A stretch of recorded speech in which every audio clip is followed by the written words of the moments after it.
Hello and welcome to another Ancient Warfare magazine podcast. Earlier in the week, Jasper published a blog on the Ancient Warfare website.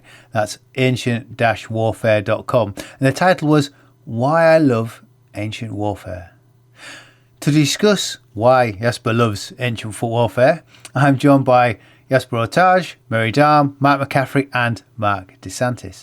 Jasper, it's your blog article we're going to be talking about. Tell us about it. What did you hope to get from it?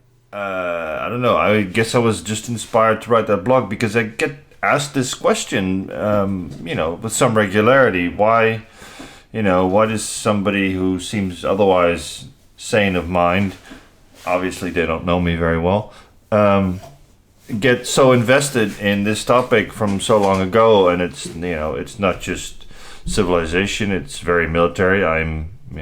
People who know me really well will know that I'm deeply interested in the military history and have to put in some effort to show an interest in anything else. So I thought I'd try and do a write-up about what was, what might have caused this. I'm not sure I got very far. So what do you think might have caused it? I don't know. As I said in the blog, my interest in military history has always been there. I have a family. There's plenty of encouragement within the family of being interested in history.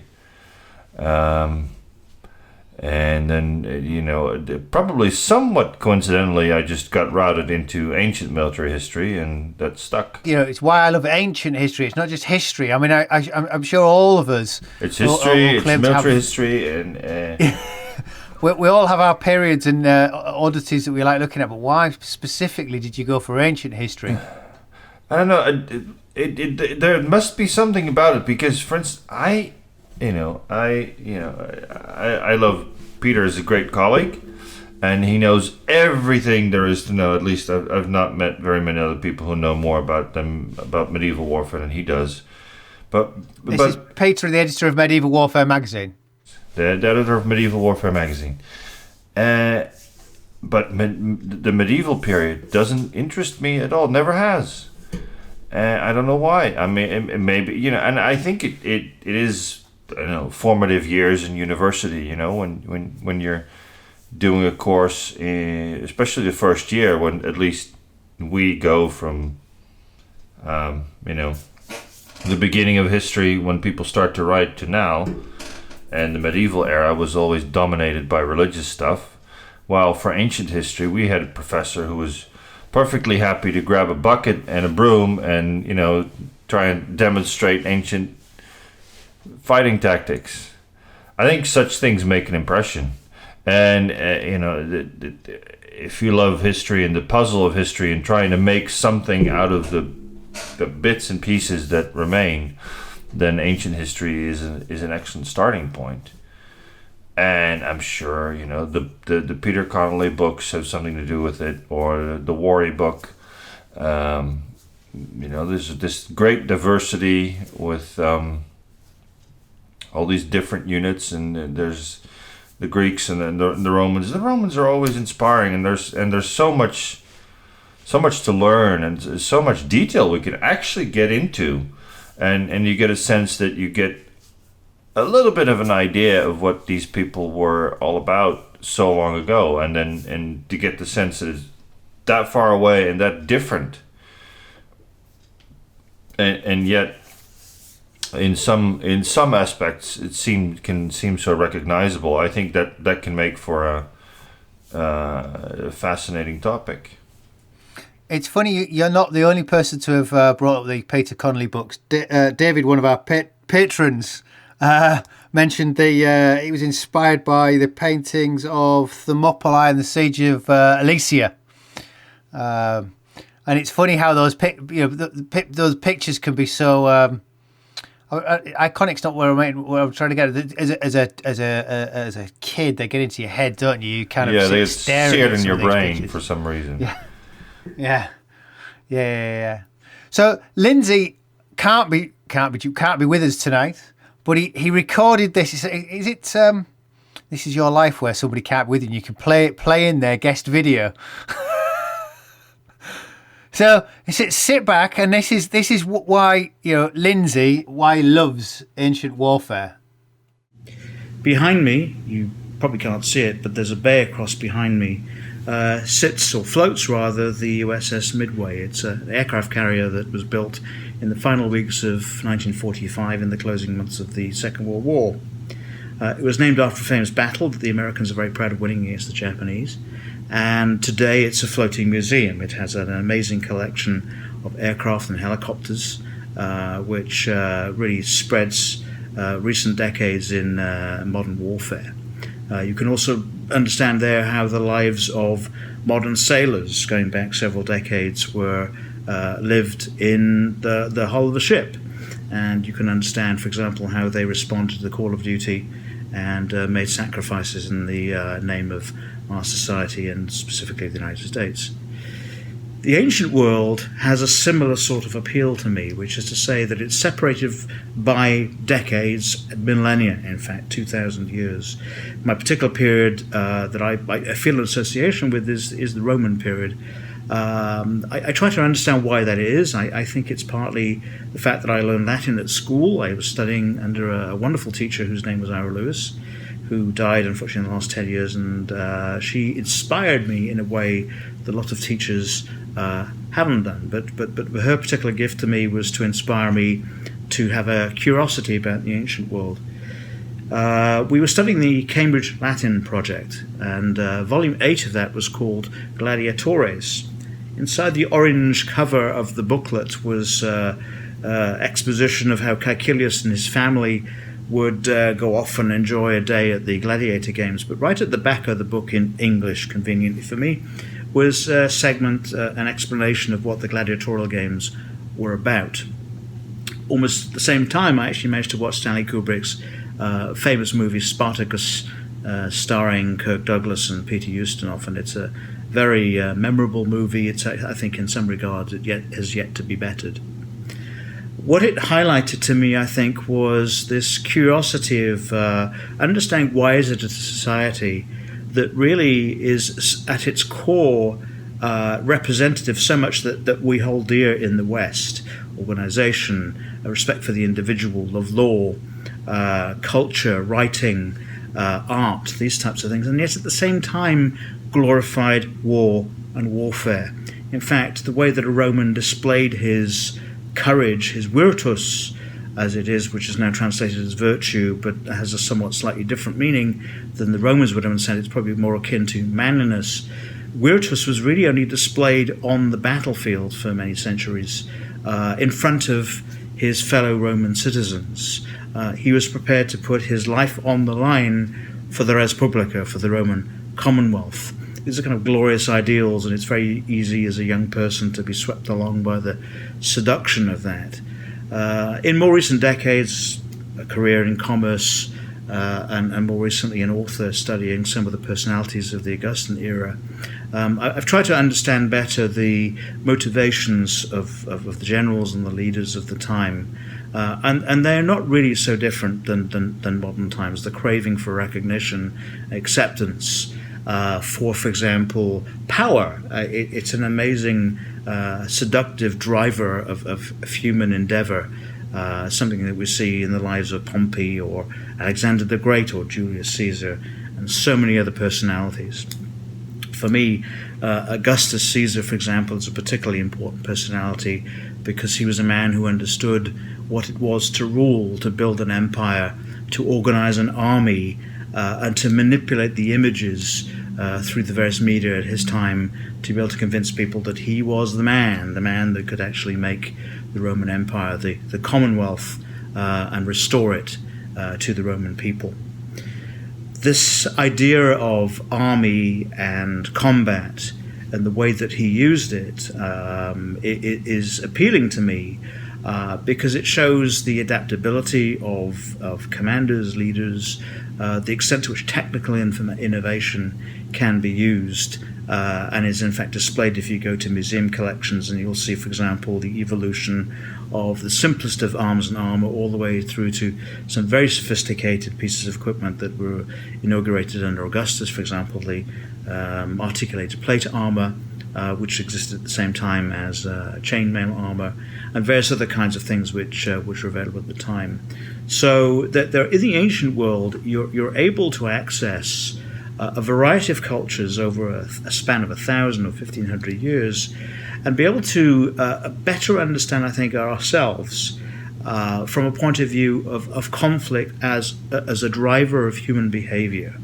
I think we kind of trick ourselves in the modern world into thinking that we're somehow better, more sophisticated. But when you read the stories in Livy or Tacitus or Plutarch or other historians, for example, Ammianus Marcellinus, you understand that there are some very powerful drives about the ability to display courage, to want to be the best amongst the men beside yourselves. One of the things that lives with me is, in fact, going to Vindolanda in the north of England, which is associated with the Hadrian's Wall country. Vindolanda was actually built before Hadrian's Wall, and we actually have letters from troops that were serving there. What I found absolutely fascinating is they refer to themselves as fratres, brothers, and it's the same kind of terminology that a modern soldier, a US Marine, or a British squaddie would recognize today. There's a camaraderie that comes from being a serving armed forces member that you don't get in Civvy Street. I've never understood that myself. I've understood teams in other regards in non-conflict areas, but I certainly respect those people who put their lives on the line every day to defend our freedoms. So with that message, I would say the ancient world represents a very interesting test lab to understand some of the drives that propel us as a species into the future. And warfare, for better or for worse, is one of those important drivers that we have. So there you go, the time traveling Lindsay, and as Brian on who's watching live on YouTube put it, that's why Lindsay's so into history. So I wonder if anyone could empathise with some of Lindsay's hooks that drew him in. I think that the linkage with the idea of the republic is very much there. You know, a republic is it's a group of people who've come together to unite around in this common entity. And Athens, Sparta, Rome, they were all essentially republics in some sense or another, where the men would fight on behalf of the state, fight on behalf of their country. That's always interested me very much. It sounds like a modern idea, but the thing is, the modern idea is based on the ancient idea. What struck me listening to Lindsay, and it was that it was very much more, if I say cerebral, the way he sort of his coming at it from. Cerebral, you mean? I mean, yeah, that as well. I like the word cerebral, though. I want to know what that means. That's one of those. Is that there's other gateway drugs necessarily, such as, did we get drawn in with Sword and Sandals movies? Some of our patrons have mentioned those. I think, like Lindsay mentioned, he saw Spartacus and he had an inspiring teacher. I think probably we've all had those at various points, whether it be a university lecturer or a school teacher. I mean, mine's a bit even kookier. I remember having a dream when I was about 7 years old, which was all about Romans. The only thing I remember about it was that they were Romans, and the whole dream was in red. So that was inspiring. You finally but before fought that, I the was Tunic probably War. interested in Solved warfare. the Tunic Wars. You've seen Exactly. But I am George Patton. My father was in the. Before I was born, my father was a serving soldier in the New Zealand Royal Engineers. He went to Malaya. He used to ply me with Airfix model soldiers and model kit sets. Some of my earliest memories are of playing with my soldiers and making models with my father and my brother. My brother can tell you that his very first model kit was a Cessna. And, I think I lost my father when I was 7, sort of later that year. So those are sort of special. I don't think they necessarily spurred me to become a military historian. I was always interested in military history, always out the back with... in New Zealand, we've got these giant flax plants, which have a flower that sort of reaches for the sky on this giant stalk. And when that stalk dries, it is the perfect sword. And we had those all around the house. And we would just go and harvest them at the end of summer and just start whacking each other, sword play. We were watching movies. Spartacus was something I saw at school. But before that, every Sunday, and bizarrely, talking at Easter was all about war movies in my childhood. Easter, there were war movies every Saturday afternoon, every Sunday. Easter was just full of war movies, no longer the case. I loved all of those aspects of it, but what I think inspired me to go into ancient history and ancient warfare was, again, at university I was doing a lot of history, and then I had, of the mix of lecturers that I had, the ancient historian lecturers that I had, Vivian Gray at Auckland University in 1990, just utterly inspired me. I was a bit of 1990 was a really un-PC area to be, an un-PC period to be interested in military history. It was sort of that birth of everything else is history, and warfare is the white male European domination of history that we must reject. And I was like, no, I want to study battles. And yes, generally they were fought by white guys. So that was I stuck to my guns throughout all of that period. And then I think the interesting thing for me was that when I came to do a master's degree, and I got so thoroughly inspired, I ended up doing 2 master's degrees in a row because I just loved them. And I discovered the Master of Literature degree, which was thesis only, 80,000 words on a topic of your choice. And that was like, oh, this is the best degree ever. But I was much more wide-ranging because I started to look at didactic military literature, which covers from, Homer and Socrates all the way through to the Byzantine period. So for a long time, I was looking at all of that sort of stuff. So I was looking at Greek history and Alexander the Great, but through the filter of the Second Sophistic and things like that. So I sort of covered all of and dabbled everywhere. And that pretty much, that kind of eclectic dabbling is what I do in everything I do in life, really.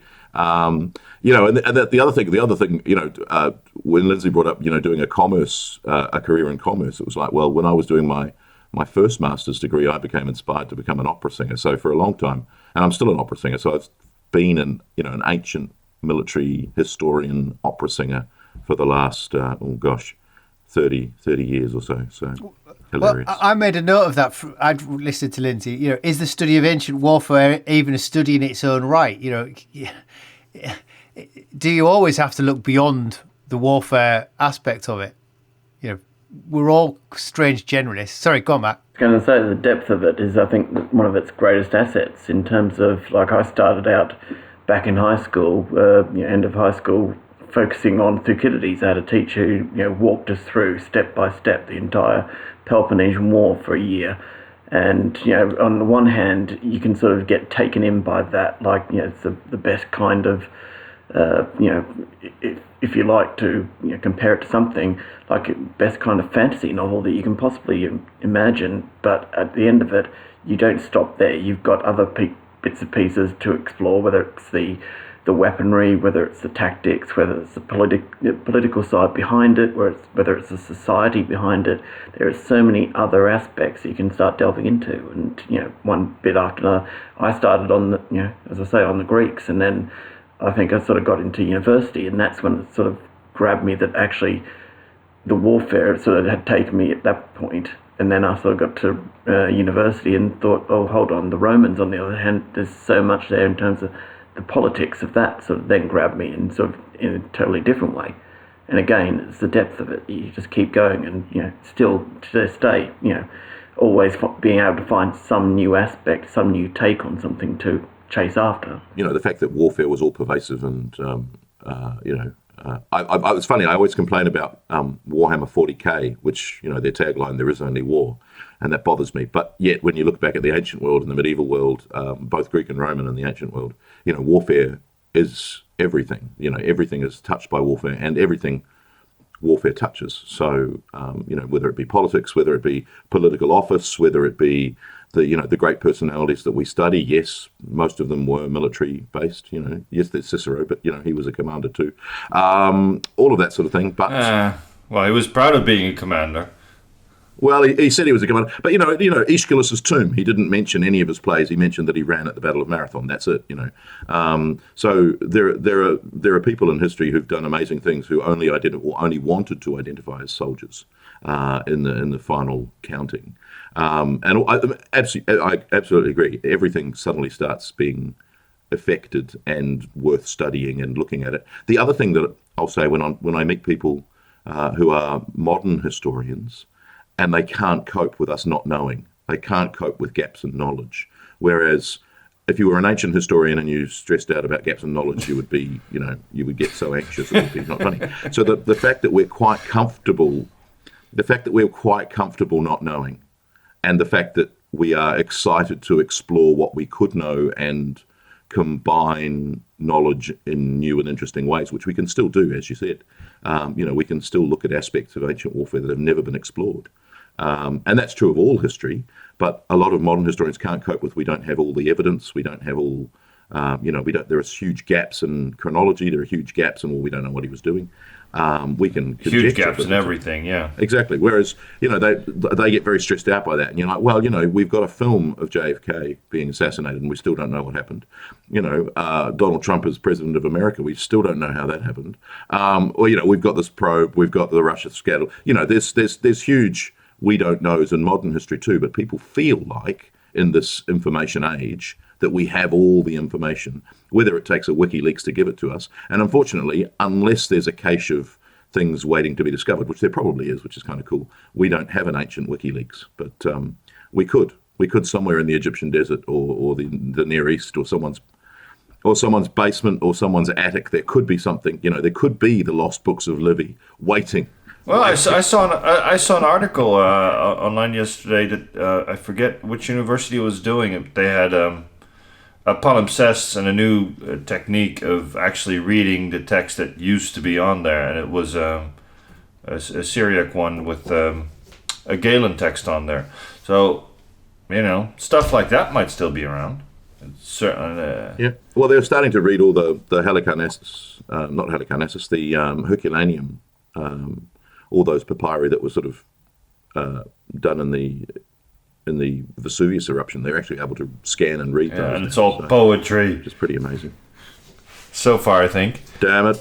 One of our patrons summed up but basically that, Murray, is saying ancient history has lots of myths where you can theorise and imagine the reality conveyed by our meagre sources, but tends to lead to conversations about larger topics rather than smaller specifics. Whereas researching, say, for World War II, you can pull up the specific documents and really know a lot, rather than the ancient history where there's a lot more believing based on a few tablets or a pottery shard, which sort of sums up what you were saying, doesn't it?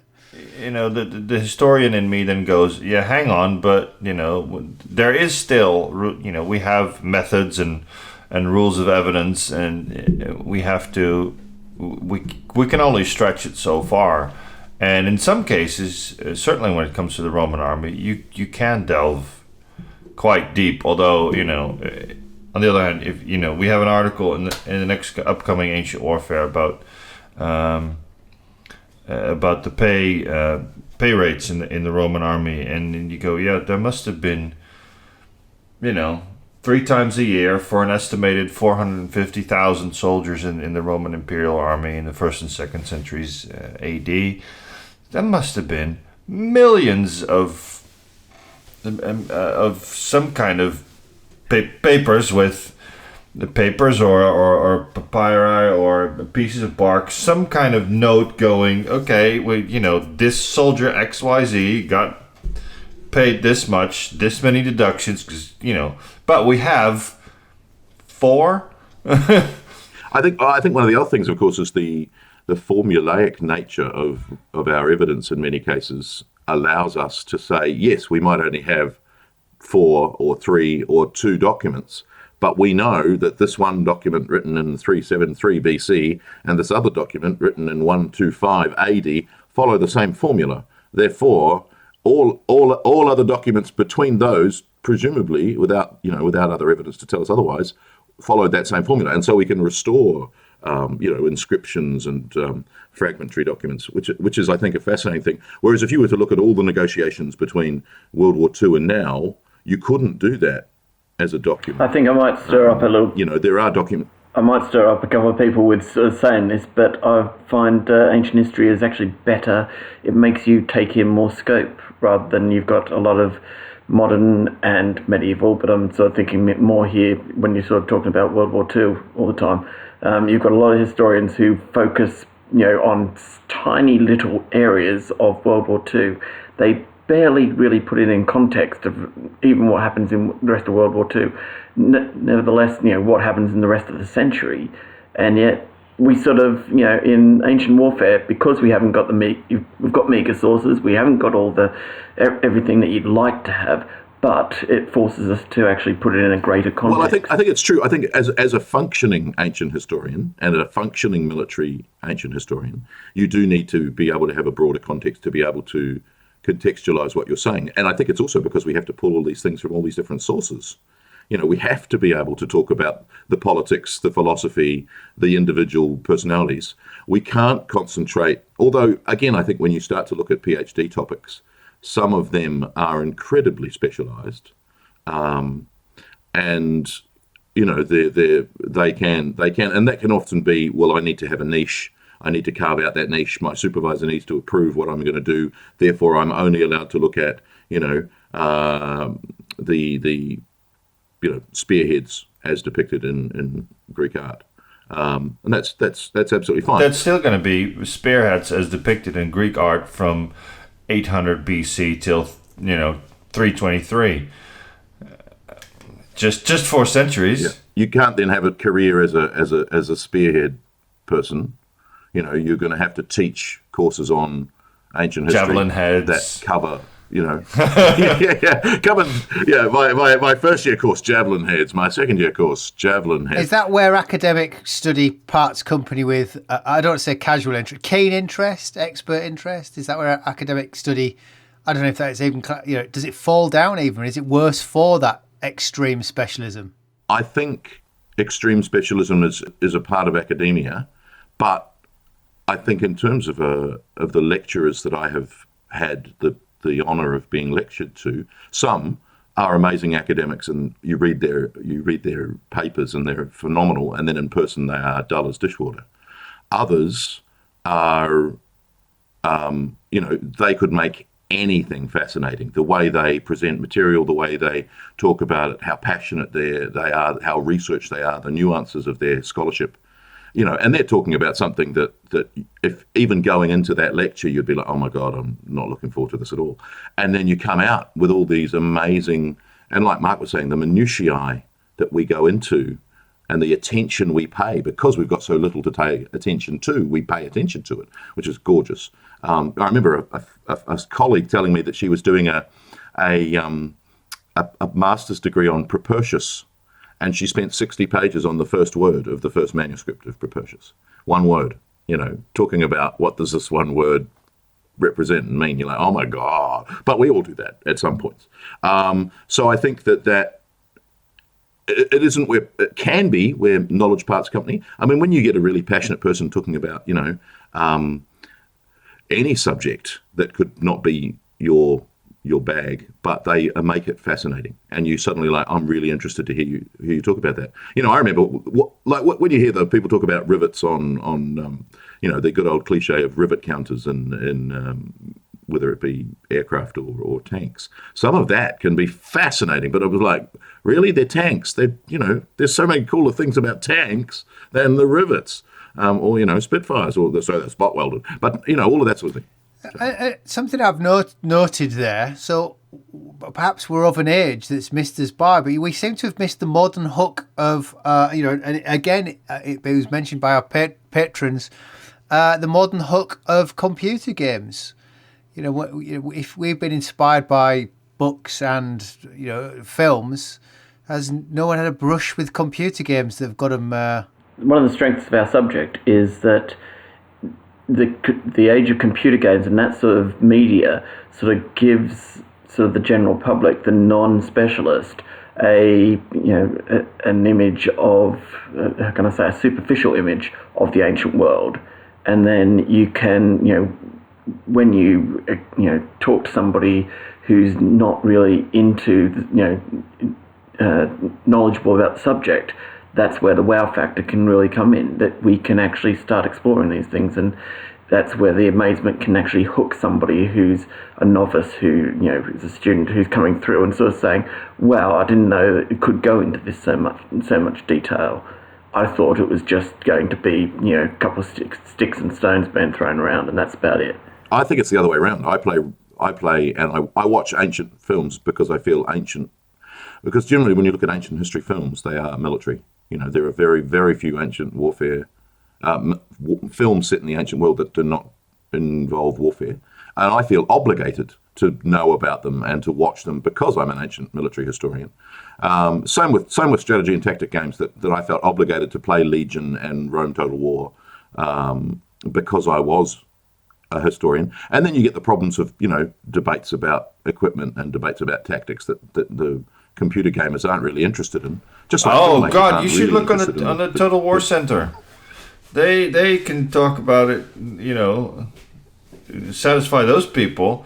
And the problem with them is that they have to find it, because that's always interesting. If you're doing Rome Total War, and for people that don't know, it's a huge map of Europe and North Africa and a little bit of the Near East, and every civilization that was around in sort of the Hellenistic era is on there.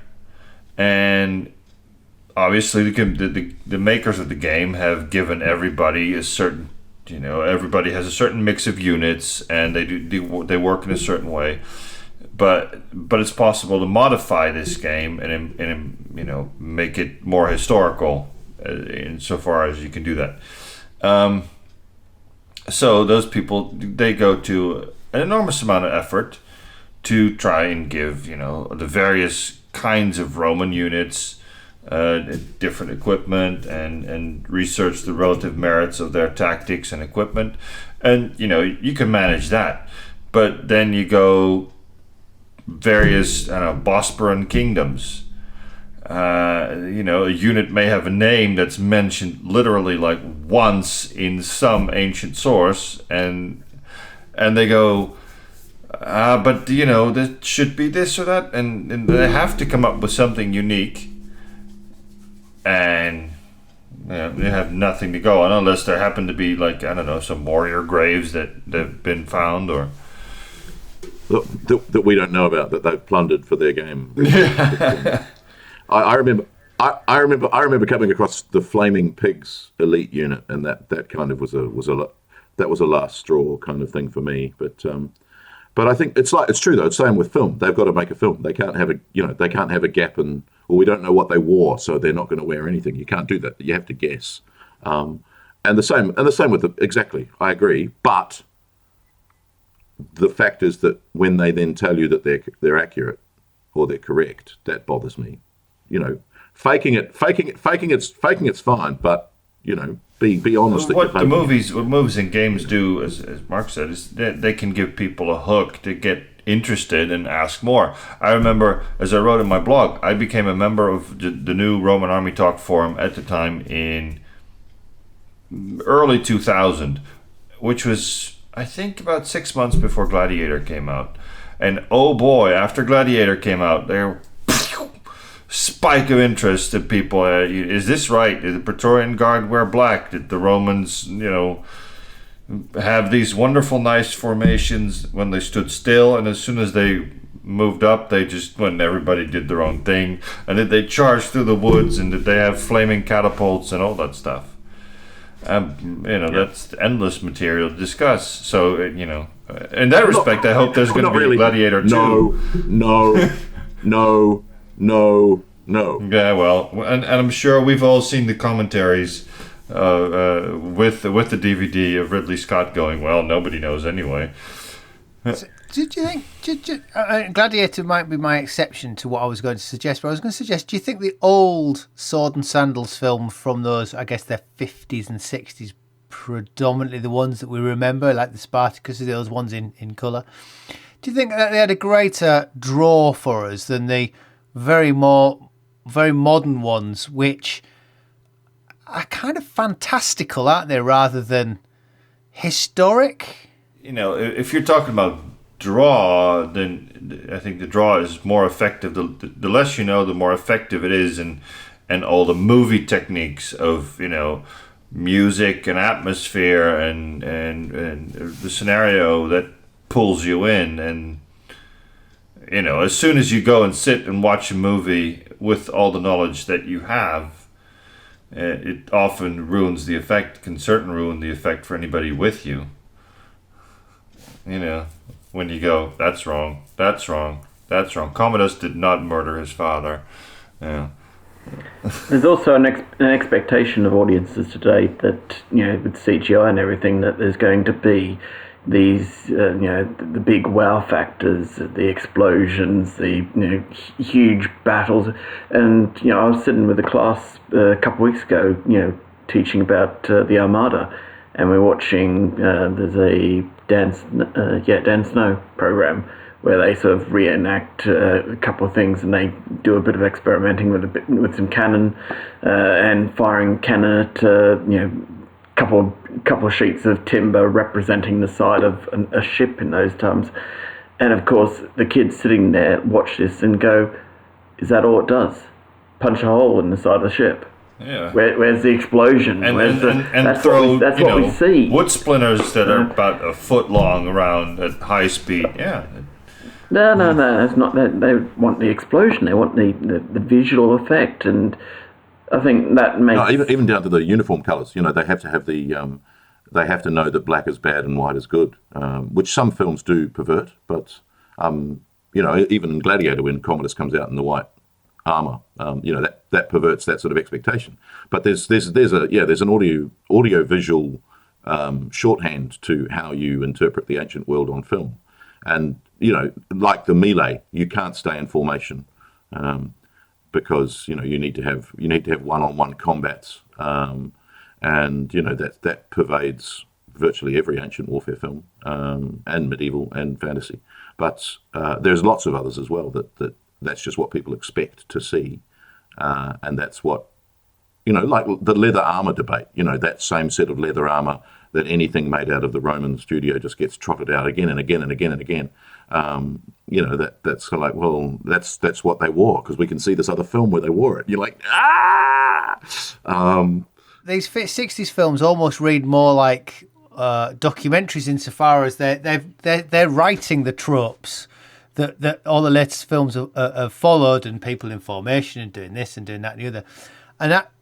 And they're much more like these classic. Again, I don't mean classical, but these classic pictures that we might have grown up with. They kind of mirror the films that we watched at the time, those earlier films. But now these really modern films, there's not much difference when you watch them between them and Lord of the Rings or Game of Thrones, or they're not so rooted in the history that the old films were, or those older Sword and Sandal films were. Then when you read it in the history, your kids' history books, it feels like your kid's history book is moving on screen. Which then, when you watch Spartacus and then you saw your book with the artwork in, you're thinking, oh, I'm there. I'm just there with it, which you don't get with the modern films, which might not act as a bigger gateway drug to a newer generation coming through.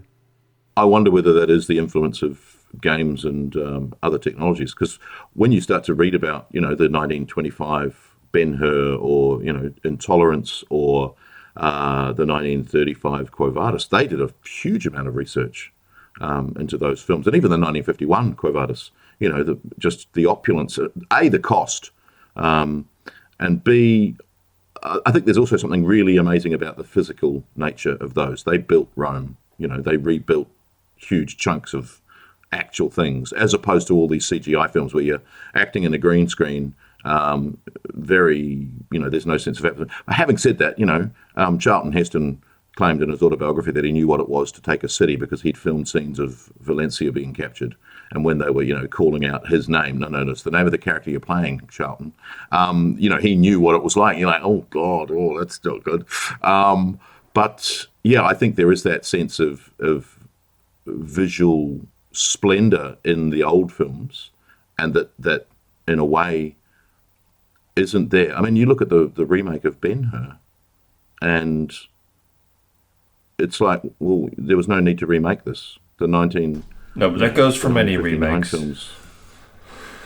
True. But in a way, it's like they're trying to wow you with special effects as opposed to character and story. And I think one of the things that we appreciate as military historians is we appreciate detail. I mean, one of the amazing things about the Alexander the Great movie, the Oliver Stone, was the attention to detail in the costumes. There was very little complaining about that. Whereas when Gladiator came out, everything was wrong equipment-wise. In most ancient warfare films, we complain about the kit. In Alexander, the kit was nigh on perfect. So visually, that was really dissatisfying. Of course, the film had other issues, but from a looking at ancient soldiers fighting, it was actually quite satisfying in that regard. Marc DeSantis, you're letting the academics here discuss why they went and got into this strange field of study, and you studied something sensible. I'm struck by how many people discovered ancient military history via the Peter Connolly books. I did too, and I think they're wonderful. I have a copy myself now, but I found them in a library a long time ago, and here are the things that struck me. I still remember opening the books up and looking at this glorious painting of Alexander charging across the Granicus, I think it was, on horseback. Mm-hmm. And very few people don't remember that. And I remember the Roman legion being arrayed in formation. That really struck me. And one of the things, obviously, that's very true about ancient military history, especially the Romans, but also the Greeks, is that there is a level of organization to it that I think that you can actually talk about tactics in a scientific manner. You can delve into how Scipio developed the Roman method of battle from being more or less one straight ahead charge, which did not perform very well for them at Cannae, but it exceeded before because the Romans were simply great, fighters. But he made them fight, I think, more intelligently by introducing superior tactics, and that helped them defeat the Carthaginians ultimately.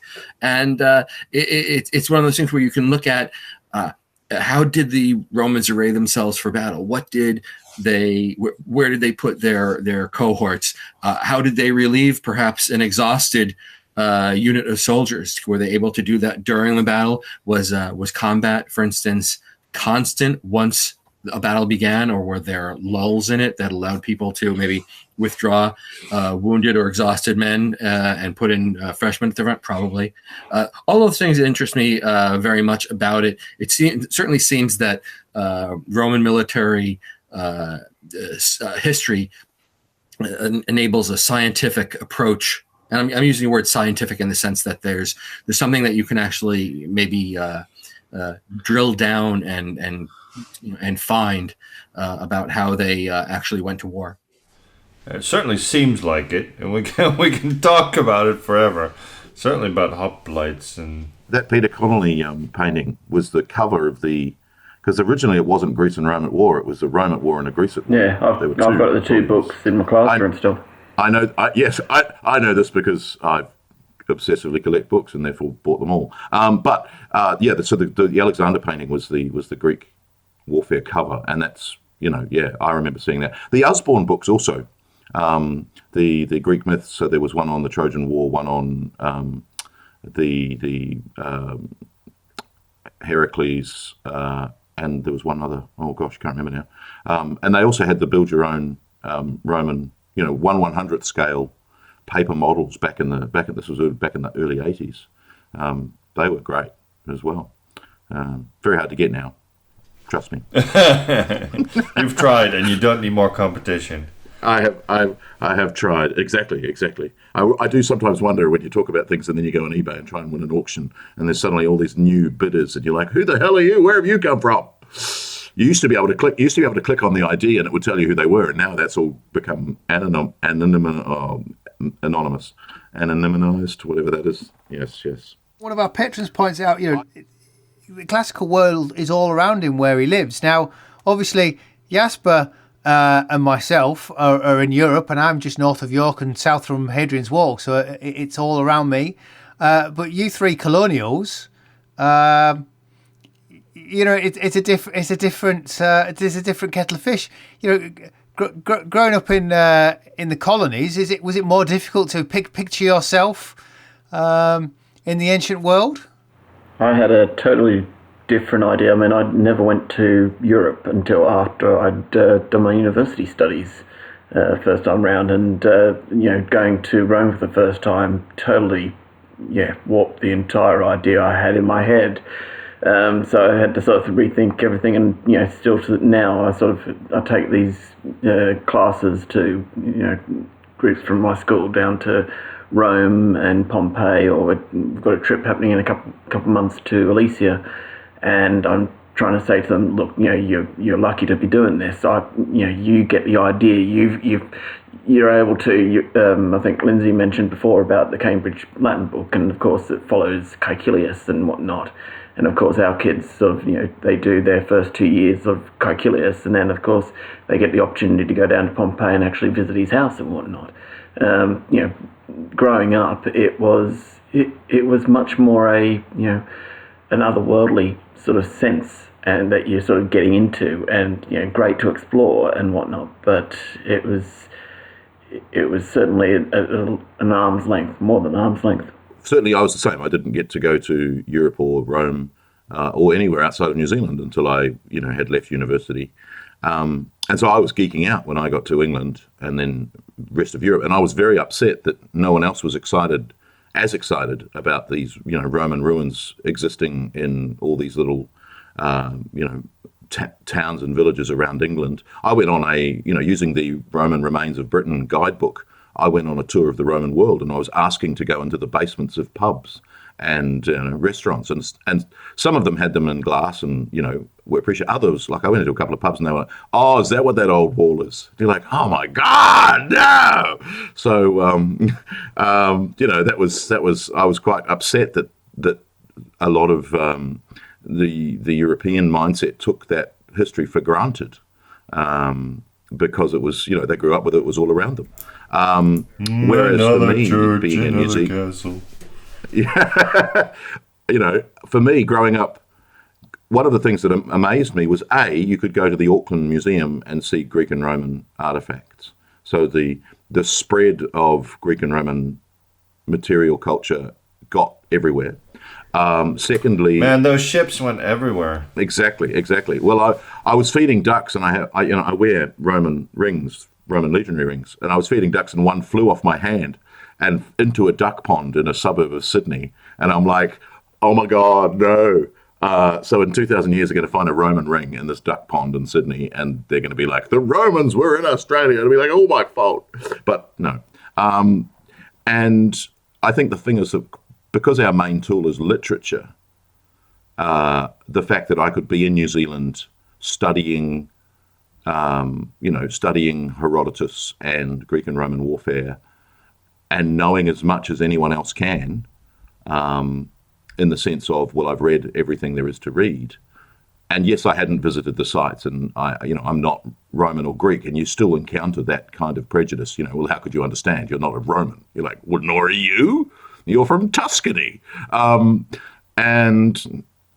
so that really bugged me out for a long time, that I was, we were connected by the fact that we studied this ancient culture. Like now, here we are spreading the world, and we are connected by ancient warfare that we study in mostly in English, but in other languages too. And we're all from very vast different backgrounds. And even though there are some similarities as what brought us into the subject, we didn't do that through consensus, that we've come to it separately. And I think that's fascinating, but also the fact that you had this scholarship. You know, the teachers who inspired me were resident at the University of Auckland, for instance, studying Greek and Roman culture and Greek and Roman warfare. When I said that I wanted to study warfare, and they were like, "Oh God, okay," because you know they studied other things and were equally passionate about early Christianity or philosophy or that was amazing to me. It was, well, how could you be passionate about ancient history if you're not passionate about warfare? What else is there? You know, and they would do these entire courses on things that didn't touch warfare at all, and I was very upset. But I did it because I had to, because that was my only chance to complete the course. So I did have the opportunity to visit Italy when I was 9 years old. I went to Pompeii and was awestruck by this town that was frozen in time. And I also visited the Rome, the Colosseum. And one of the things that still sticks in my mind about the Colosseum was that they had, in Roman numerals, numbers above each gate leading inward. And it showed that they were approaching the problem of how to get people into the appropriate part of the structure most easily by numbering the gates, just as we would do in a modern arena that size. The Romans had come across them, for example, and solved them. The Pompeii strikes you as being like a small town that you could have found in a lot of different places, with the streets laid out in straight patterns. They had a raised sidewalk and stepping stones across the street, so you didn't have to get your feet wet or dirty by going into the street. Remarkable things that they approached and solved 2,000 years before the modern world was really looking at them in any systematic way. And that visit really did make an impression on me. There's just so much that I can say about an experience visiting, for example, these, I don't want to call them ruins, even though they are ruins, but I mean, it's a legacy, the remnants of an age gone by.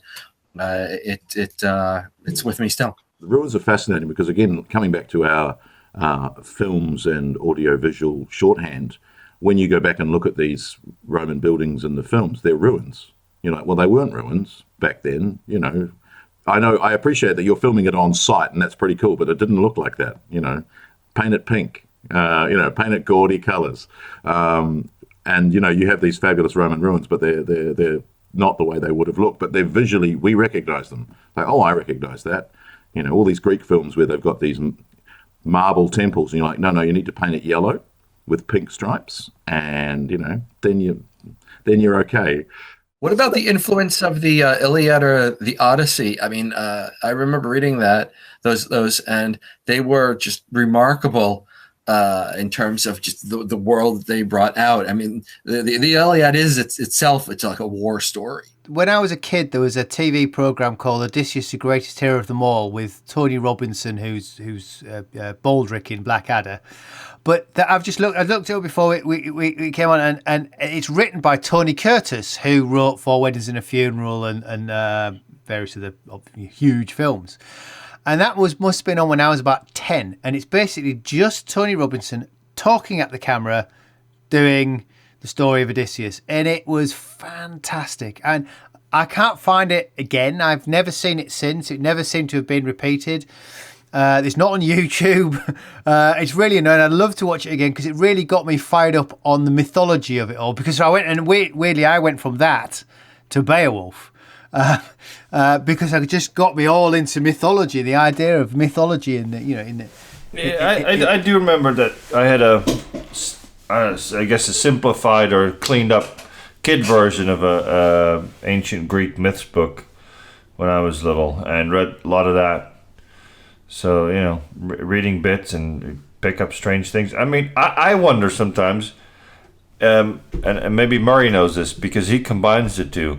There's a Coldplay song, "Viva La Vida," and it has a weird lyric in it. And my Christy plays it at the office sometimes. It has a lyric in it. Roman cavalry choirs are singing, and it's like, it makes no sense to me. There is no such thing as Roman cavalry choirs. Yeah, that's all. So maybe this is an article from Murray sometimes, but I wonder, maybe sometime somebody else listens to this lyric and goes, "What is that?" and tries to figure it out. So there needs to be a blog on ancient warfare. What about those Roman cavalry choirs? You're not mishearing it. It's not actually something completely different. No. I've looked it up. It's an ideal. I'm sure it's ideal for misheard lyrics. Yeah. So, I have one final sort of. We've been on for quite a while, but I have one sort of final question. Can we study ancient warfare really in its own right, or do we really? Are we actually kidding ourselves, and we're actually looking at the ancient world? Because the two are you can't really look at the study of the ancient world is kind of the study of warfare. My belief is that you could ask that question about any subject or period. For example, can we study the Second World War comprehensively without bringing in economics, politics, sociology, all the various things that impinge upon Second World War was not just about the fighting. Someone had to produce the tanks and airplanes that got to the battlefield. Someone had to train the soldiers. There's a lot more that went into it than just there was a battle, people fought. Ancient military history is the same thing. It's certainly, I think, a legitimate subject for study in its own right, but done properly, it's got to incorporate elements from things that are not strictly military. For example, it costs money to build triremes, and Athens had a lot of it. That's ultimately why they had the biggest navy and the best navy. But how did they get that money? Well, they had a tributary system, and how did that work? And that was not a primarily military system of collecting money, but it did have a strong military purpose. All of these things, it was backed up by military force. All of these things are interconnected. So, you talk about any sort of subject you wanted to study, even to the level of individual biographies. You can't study the life of an individual person without going into what that person's the era was like in which he or she grew up, what kind of education he or she had. I think it's a legitimate study, but it has to be done necessarily by looking to other aspects of ancient history as well. Unfortunately, that isn't the case, though. There's so many incidents of people sort of focusing either on the history and in the sociology of a period, and then other people sort of studying the history of it, not actually taking account for how they mix in with each other and whatnot. There's so many attempts in terms of something I was looking at recently in terms of ancient medicine and the development of the theories and whatnot, and you can read through all the different history of that without the mention of actually what was going on in terms of the military situation of the time. What was that doing to the politics of the time, which subsequently leads back to why these guys were allowed to experiment in Alexandria on corpses, on live corpses and whatnot. The Ptolemies allowed that. Ptolemies decided that they'd open up the prisons for them to experiment on. So,